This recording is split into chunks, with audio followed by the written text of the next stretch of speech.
dhe do ta diskutoj me kolegët e mi këtë propozim që tashmë e keni pa edhe ju në media, e kam lexuar edhe unë, e që e ka dhënë zoti Abdigjiku.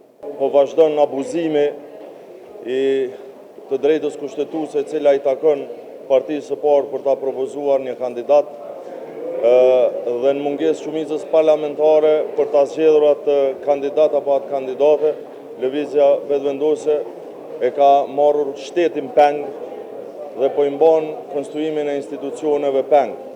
Ky është një degradim për cilin asnjë se kemi paramenduar që mund ndodhë ndonjëherë.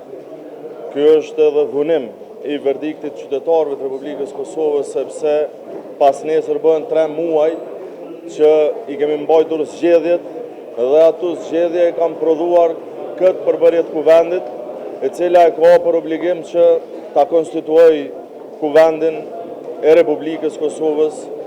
Tendenca imponuese e lëvizjes vetëvendosje, mos pajtimi i tyre me faktin që s'kan shumicë dhe s'do të kenë shumicë parlamentare, po e mban peng këtë proces dhe e kalon Kosovën pa institucione legjitime. Si Partia Demokratike të Kosovës, ne kemi qëndrimin e njëjtë që kemi pas që nga fillimi. Ne besojmë që vendi duhet me i pas institucionet e konsoliduara. Zgjidhja është tashmë evidente. Duhet me undrru kandidatja e cila ka dështu dhe të dështoj sa herë që të vjen në kuvend. Megjithatë, çka i duhet Kosovës është konstituimi i kuvendit edhe i duhet një qeveri. Ju preferencën time e dini prej fillimit, edhe angazhimin e Partisë Demokratike të Kosovës e dini prej fillimit, por normalisht që ne jemi të hapur, jemi të vetmin që kemi diskutuar me krejt. Unë e kam taku të gjithë.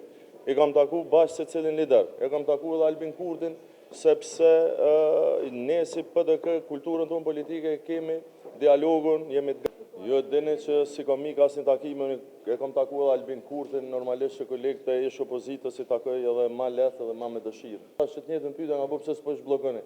Nuk mundem me dhunu kuvendin duke ja vendosur me votat tona në krye një person i cili nuk i bën nder këtij vendi. Nuk i bën nder këtij kuvendi. Nuk mundem me bë kryetare të kuvendit dikën që ka polarizuar këtë kuvend. Dikën që ka hedh gaz lotësjellës në sallën e këtij kuvendi.